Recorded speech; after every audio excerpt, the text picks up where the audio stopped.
नमस्कार, आप देख रहे हैं लाइव 24 और मैं हूं आपके साथ कृतिका सूर्यवंशी। गंगा का नाम लेते ही मां के आंचल की छांव का एहसास होता है। गंगा का महत्व सिर्फ इसलिए नहीं कि हिंदू धर्म की पूजनीय नदी है। गंगा अपने आंचल से लाखों लोगों को जीवन देती है। अपनी ममतामयी निर्मल धारा से गंगा अपने तट पर रहने वाले करोड़ों लोगों के लिए वरदान है। अपने तट पर बसे करोड़ों लोगों की गंगा न सिर्फ प्यास बुझाती है, बल्कि गंगा का तट करोड़ों लोगों की भूख भी मिटाता है। गंगा एक ऐसी मां जिसे चाहिए तो कुछ नहीं, लेकिन अपने निर्मल धारा से करोड़ों लोगों को जिंदगी देती है। हिमालय की चोटियों से निकली गंगा की धारा एक मधुर संगीत की धुन छेड़ते हुए गोमुख से निकलकर गंगा सागर में जाकर मिलती है। लेकिन अपने इस सफर में गंगा सिर्फ एक नदी नहीं, बल्कि एक मां की भांति 2510 किलोमीटर के सफर में अपने तट पर बसे लगभग 40 करोड़ लोगों को जीवन देती है। गंगा सिर्फ एक नदी का नाम नहीं, बल्कि एक जीवनदायिनी है। गंगा की लहरों ने न जाने कितनी सभ्यताओं व संस्कृतियों को बनते बिगड़ते देखा। वैदिक काल से लेकर आधुनिक युग तक के उत्थान पतन का गवाह है गंगा। राजनीति, अर्थनीति, सामाजिक व्यवस्था से लेकर धर्म, अध्यात्म, पर्यटन, पर्यावरण तक सब इससे प्रभावित होते रहे हैं। एक ही गंगा के ना जाने कितने रूप हैं। हर कोई उसे अपने अपने नजरिए से विश्लेषित करता है। इसके तट पर विकसित धार्मिक स्थल और तीर्थ भारतीय सामाजिक व्यवस्था के विशेष अंग हैं। इसके ऊपर बने पुल, बांध और नदी परियोजनाएं भारत की बिजली, पानी और कृषि से संबंधित जरूरतों को पूरा करती हैं।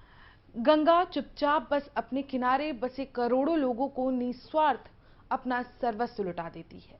बदले में कभी कुछ नहीं चाहती। जिन इंसानों के लिए गंगा वरदान है, उसी गंगा को इंसानों ने क्या दिया? बस अपने स्वार्थ के लिए दोहन किया। इंसान गंगा को तो पूजता रहा, लेकिन उसकी निर्मल धारा को अपने स्वार्थ के लिए गंदा कर दिया।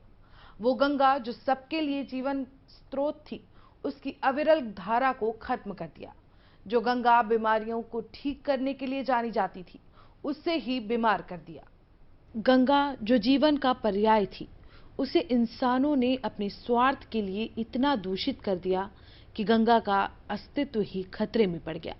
जिस गंगा की धार में इतनी शक्ति थी कि वो बीमारियों को ठीक कर देती थी, इंसान ने गंगा के उस अविरल रूप को ही दूषित कर दिया।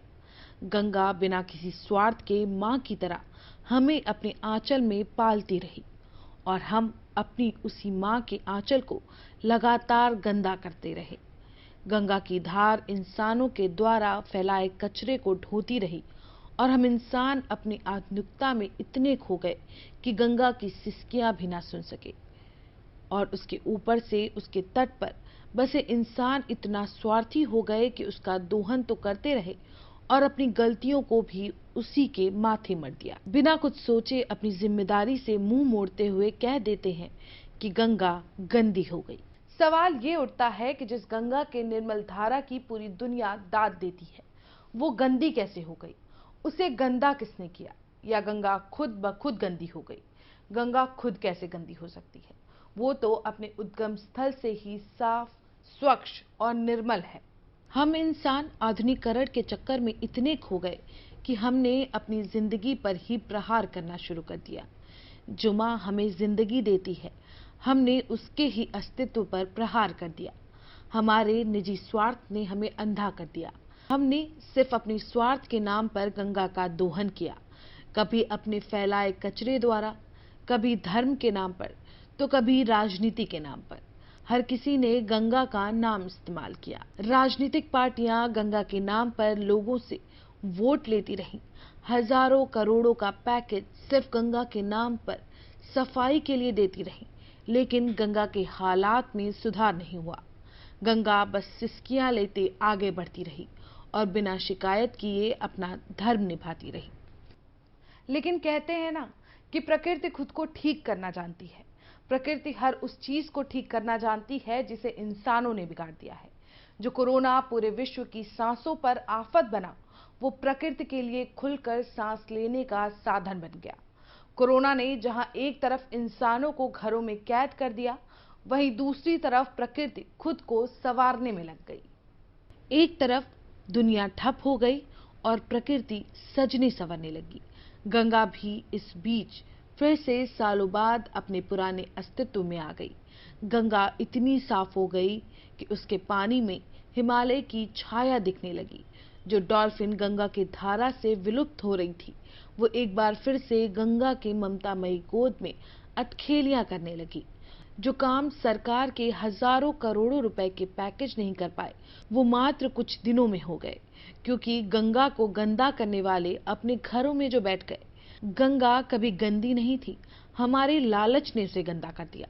वो तो सदियों से निर्मल है, पवित्र है, जीवन का भंडार है, लोगों की पालनहार है। अगर उसे इंसान छेड़े नहीं तो वो हमेशा से साफ है और हमेशा निर्मल है। अगर उसे इंसान छेड़े नहीं तो वो हमेशा से साफ है, हमेशा से निर्मल है और जीवन का स्रोत है। हिमालय के गोद से निकलता गंगा का पानी इस बात का गवाह है कि वो ना कभी गंदी थी, न गंदी है और ना गंदी रहेगी। उसे इंसानों ने गंदा किया। वो तो हमेशा स्वच्छ चंचल पहाड़ों से दौड़ती, करोड़ों लोगों की जरूरतें पूरी करती सागर की गोद में अपनी थकान मिटाने पहुंचती है। वो ममता का स्वरूप है, जीवन का वरदान है। अगर उससे खेलना बंद नहीं किया गया तो एक दिन इंसान अपनी प्यास बुझाने के लिए तड़पेगा, क्योंकि जब तक गंगा है उसके किनारे बसा हर इंसान सुखी है, क्योंकि माँ अपने बच्चों की हर जरूरत जो पूरा करती है। बने रहिए हमारे साथ, देखते रहिए Life 24।